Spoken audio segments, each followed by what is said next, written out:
Hello, my name is Jeffery Petrone, and we're here to talk about Shenk's Homestead, the 2018 release from Michter's. But first, let's have ourselves a drink, or should I say, me. In 1753, John Shenk started a distillery.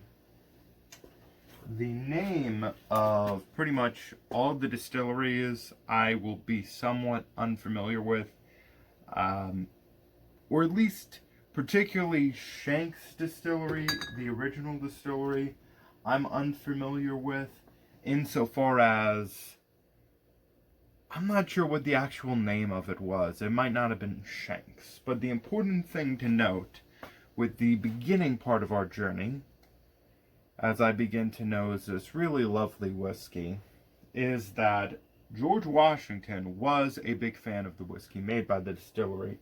Now, instead of a Kentucky sour mash whiskey, which Shenk's this 2018 release is, the original John Shenk and his whiskey were of a Pennsylvania origin, and his whiskey that he was known for selling was a rye whiskey. The Michter's I, of course, showed was a rye whiskey, and that sort of, even to this day, is their mainstay product, I would say, or at least the focus they put on as a company in terms of their lineup.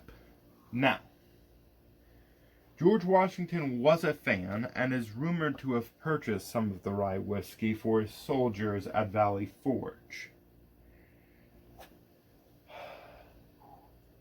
I mean, this is a really just nice, easy whiskey to nose. I mean, practically all whiskeys are, but this particular one is one of my favorites.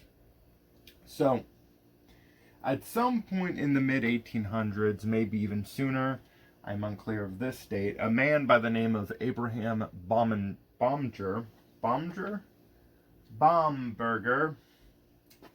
bought the distillery and produced whiskey. Now, Michter's in recent years have been doing like revival brands, such as Shenk's and even Bomberger's. Not that they're necessarily close to what the distillery that at the time was, not that they're close to what the distillery at that time was making, but just in tribute and honoring that distillery. Now, much like a lot of distilleries, including Nelson Greenbrier, who I will be discussing in a future episode, they closed around the time of Prohibition. Really, it's just the tide that ceases all other tides, I guess. However, the distillery didn't close, it merely ceased. The distillery didn't close in that it was not a thing anymore. It just ceased all of its distilling operations, and I don't think released any products. Ownership of the distillery, the original Pennsylvania property, was kept in limbo for a good while, and it just sort of went back and forth and back and forth. And then in the 1950s, one of the people that owned the distillery at that time, a man by the name of Lou Foreman, created the Michter's name. In 1975, the distillery was placed on the National Registry of Historic Places, and then in 1980 it became a National Historic Landmark. However, none of this stopped the fact that the distillery ended up going bankrupt only 9 years later in 1989.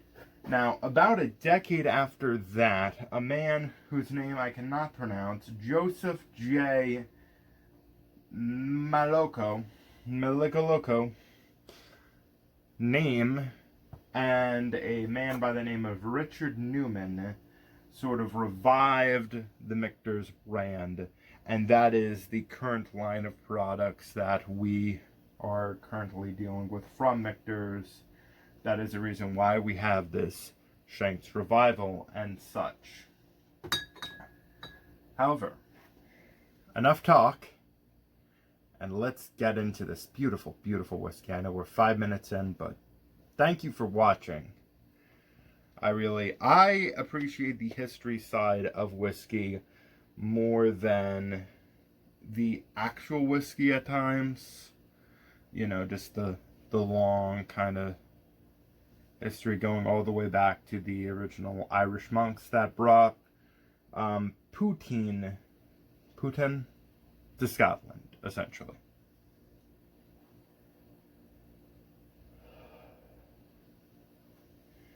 Now, I always love comparing what I get on the spot with some pre-written notes. Now, having let this air out a little while I've talked, it's kind of rendered it a little more stringent than it has been before, but even still, you do get a good deal, or at least I do, of vanilla bean, aromatic tobacco, sort of more like Virginia pipe tobacco with that vanilla kind of edge. Toasty oak, and I would say a reason why oak and the oaky tannins are a little more pronounced in this whiskey is because of the fact that a small percentage, or at least a percentage, I am unsure of what percentage, went into this that was aged in, sorry for fumbling over my words, aged in French oak casks, which are traditionally known to contain more tannins, apparently. So I've been told. I am not a hood expert.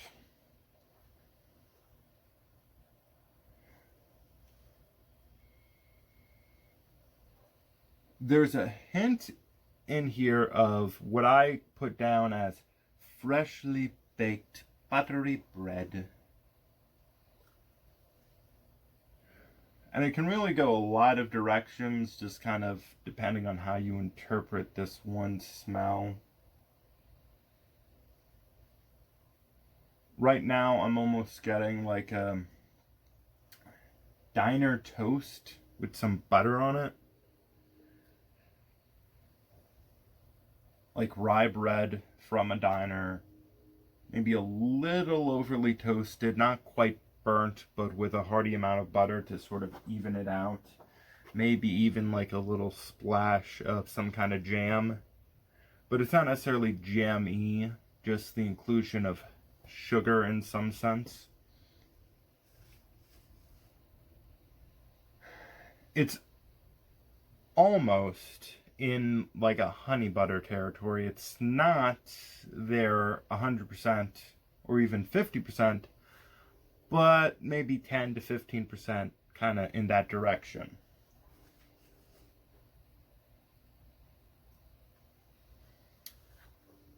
There's a note that I was getting earlier where I wanted to say eggs in some variety. And sort of bouncing off of that, I'm getting almost like a custardy note.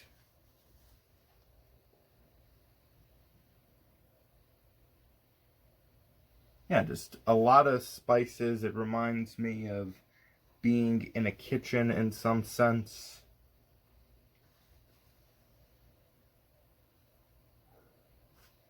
And this note, I really love this note. I wrote city almond. So when you go to New York City, and you know there's the street vendors with the hot nuts, it sort of tastes like a bag of almonds, down to the smell of the bag, with the kind of like, not necessarily, maybe grease, but just kind of the stains of the nuts, phrasing, on the bag.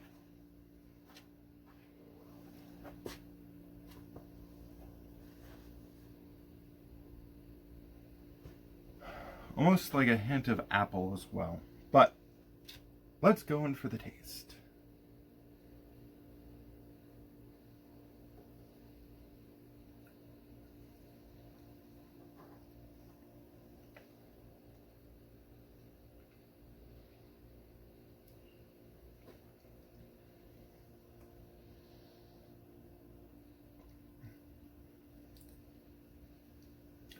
instantly peppery. Although I should note that I've not particularly had that experience with this whiskey before, at least the initial taste being pepper. However, I would note that I don't know the exact mash bill of this product, or even Michter's American or Michter's sour mash product. Couldn't even tell you if this mash bill matched the same as Michter's sour mash. So all I can say is it is not apparently a percentage enough to either be a corn heavy, it's not heavy enough to be considered a whiskey in terms of its percentage of corn, and it's not heavy enough in its percentage of rye to be considered a rye whiskey, or at least that's what I was told when I visited the Fort Nelson location of Michter's where I bought this bottle. Now, there's somewhat of an odd flavor journey with this that I traditionally get. At some point or another, I almost always get some kind of apple juice note. It's a little weaker having let it sit today.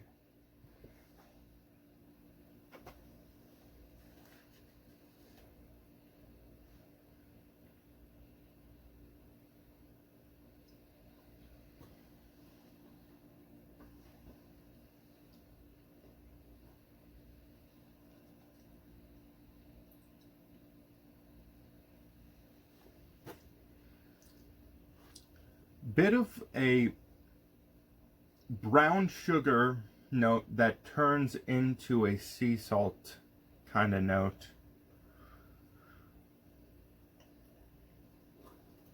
There's a very distinct kind of aroma that blooms in the mouth from the vapors that rises to the roof of the mouth.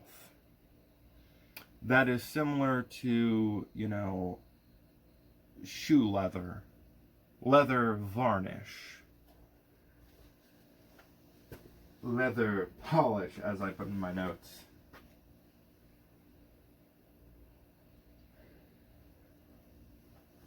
Dry rub spice.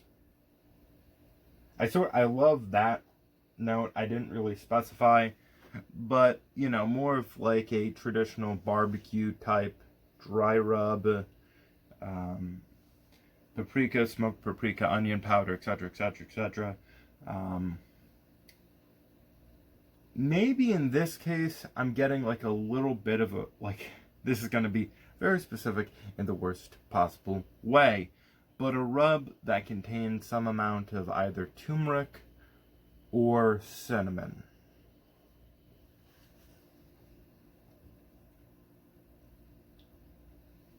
As it finishes, what I'm picturing in my mind is a stick of cinnamon that is burning, and just kind of the ashes of the cinnamon just kind of falling like little smoldery bits of snow.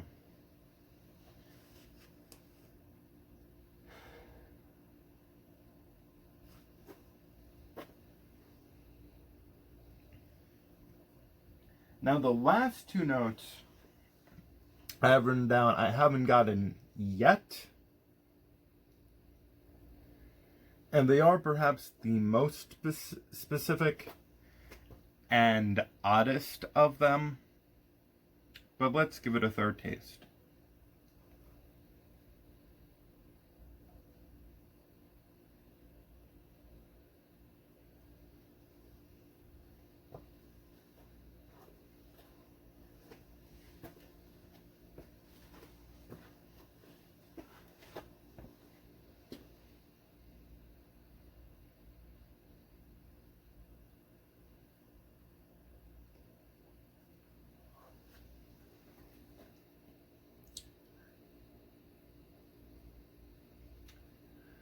I'm getting it a little bit now.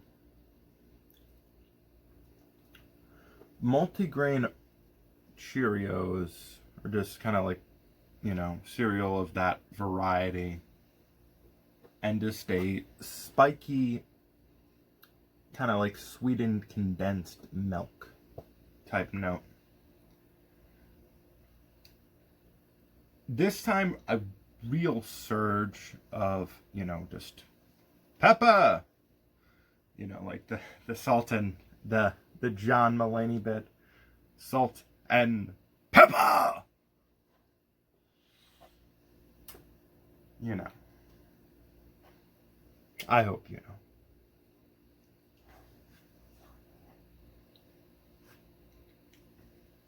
The finish, when you linger, when you let it kind of just linger, breathe in, breathe out, don't really take another sip, don't drink any water, just kind of maintain. One of the things that I generally get is the sense of standing in a field on a hot but still breezy day. As a breeze comes in, and just the scent of grass. Or more specifically, like when I was a child and on the day that everyone would cut their grass in my neighborhood, the smell of the grass. I almost can hear distant lawnmowers in my brain, kind of just conjuring these memories for you.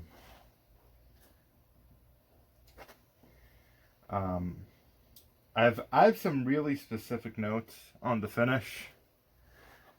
I'm not really getting anything remarkable right now, but yeah, I've gotten some very interesting things from this whiskey in terms of its finish.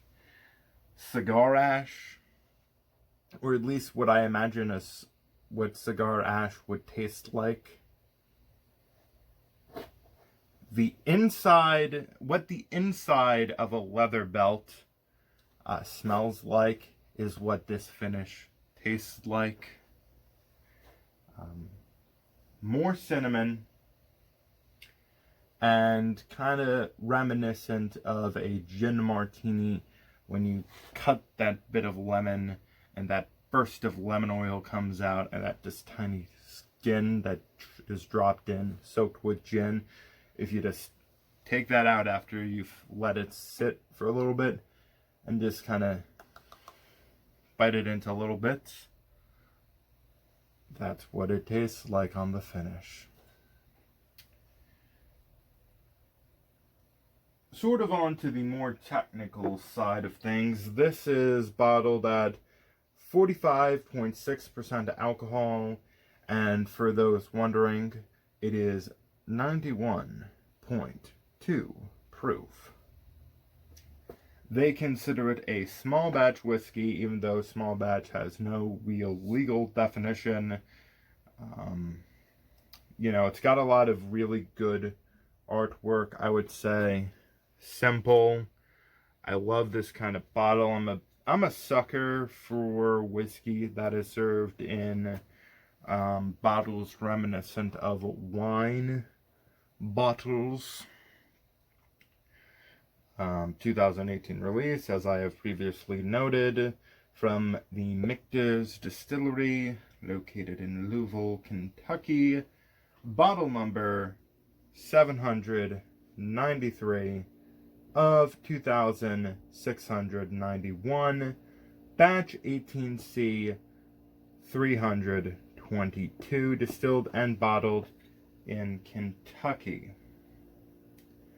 The tiny bit of information they give on the back is essentially what I said previously, but I shall just repeat it as a coda to the video. Shenk's Homestead Sour Mash Whiskey honors the legacy of American whiskey figure John Shenk, who in 1753 founded a distillery that was to become known as Michter's in the 20th century. Please join us in toasting and celebrating American whiskey history.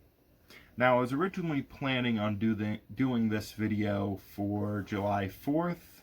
I wasn't able to. Code for I didn't record it in time. But, you know, expect a lot more content on here, including some interesting MGP Madeira cask finishes, and even a video kind of going down the exploration path of me doing another small barrel experiment. I'm currently aging some Madeira in it that I'm going to remove and then put something in it. I'm going to do some kind of poll on either Facebook or Twitter that you can look out for. If you feel compelled to say, no, not that, that.